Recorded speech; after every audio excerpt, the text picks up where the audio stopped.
trouble in the Paul America universe. Ladies and gentlemen, what's going on? It's your boy Flailing. Today we got a Logan Paul video. I really don't even make videos on this channel. It's just been on live stream, guys. Please tune in. Logan Paul is currently in a large legal battle with YouTuber known as Coffeezilla, the crypto investigator, if you will, over allegations related to Paul's failed NFT project CryptoZoo. Now, the controversy has intensified with the recent release of alleged text messages from Paul and co. with have become a focal point in the ongoing defamation lawsuit. Now, the text messages in themselves, I couldn't get a clear enough screenshot, but they go as follows. Listen, we're not going to give them their money back. I make Coffeezilla's life a living hell. We ain't giving their money back on gang. WWE, no. This is real Logan Paul. I'm evil. They said exactly that. Trust me, guys. I got an inside source with all this information, so you know it's good. But in 2021, Logan Paul launched the CryptoZoo, an NFT-based game that promised users the ability to buy, hatch, and trade digital hybrids for profit.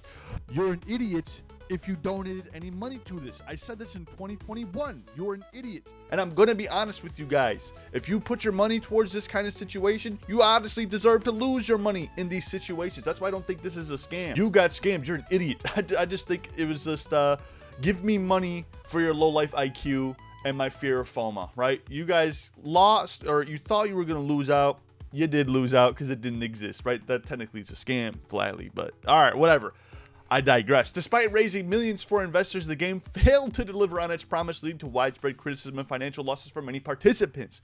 In December 2022, Coffeezilla released a 3-part investigative series accusing Logan Paul of promoting the scam, highlighting the project's lack of functionality and all of its lack of transparency, if you will. Ladies and gentlemen, I keep saying that word. I have to stop. Now, moving on to the defamation lawsuit and the text message purely. In response to Coffeezilla's allegations, Logan decided to file for a defamation lawsuit while defending his United States title. Ladies and gentlemen, WWE Logan Paul heel arc coming in. Now, Paul filed the defamation lawsuit in late June 2024. While the statute of limitations prevented him from suing over the original expose, Paul targeted subsequent statements by Coffeezilla that questioned Paul's efforts to compensate victims and labeled him a scammer. Is it really a scam if he's compensating people? Who knows? I think it was 100% a rug pull and you guys all fell for it. By definition, that's a scammer.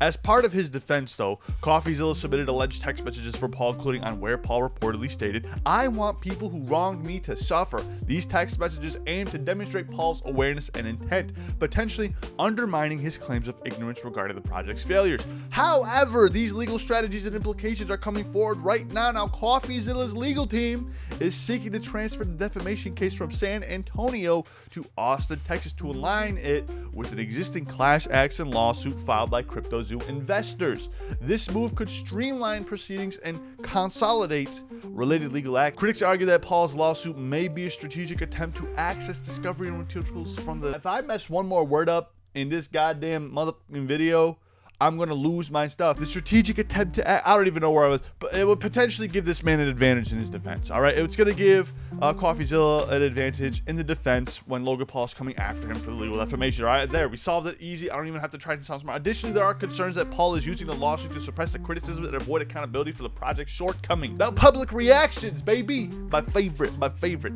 Regardless of what he is in the WWE, regardless of what he is on the YouTube social media spectrum, Logan Paul's always going to want to be the villain. It sells money. I'm pretty sure, I'm 100% confident, given his WWE contract, this lawsuit is going to do him so much more favors that it is going to, you know, it's going to further his villain arc, WWE. It's going to further his character development on his personal YouTube channel he uploads to every Wednesday, ladies and gentlemen. That is a shameless plug. Logan Paul stan here, ladies and gentlemen. Not only that, it's going to keep people talking about him, and his connections, his network, everything else just grows.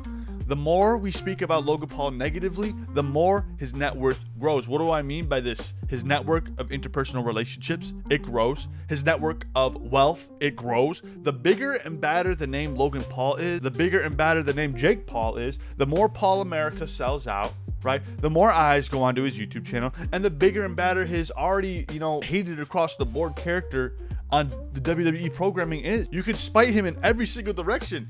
he's still gonna grow. I don't know why people are still going after him. It doesn't make any. You guys are falling for the biggest trick in the book. It's this old bait and switch, right? You're talking about him. I'm talking about him. I'm a big fan of Logan Paul in the squared circle, if you will. Maybe not so much in real, but it is what it is, man. It's making his money. How can you hate on that? You know what I'm saying? I would chase a check and throw some people under the bus. Those who have been thrown under the bus know who they are. But you already know what it is. I'm chasing paper. The release of the alleged text messages, though, has sparked public backlash against Paul, with many viewing them as evidence of his culpability in the CryptoZoo debacle. Despite offering partial refunds to some investors, Paul continues to face scrutiny over his handling of the situation and the perceived inadequacy of his restitution effort. Now, as the legal proceedings unfold, the case highlights the complexities of influencer-led crypto projects and the challenge of ensuring accountability of the rapidly evolving digital asset landscape. I'm not gonna lie to you. I wrote this entire script and put it in AI. It made me sound a million times better. That's absolutely it. So guys, if you made it to the end of the video, like, comment, and subscribe. It's been your boy, Stinky Winky, and I'm out of here.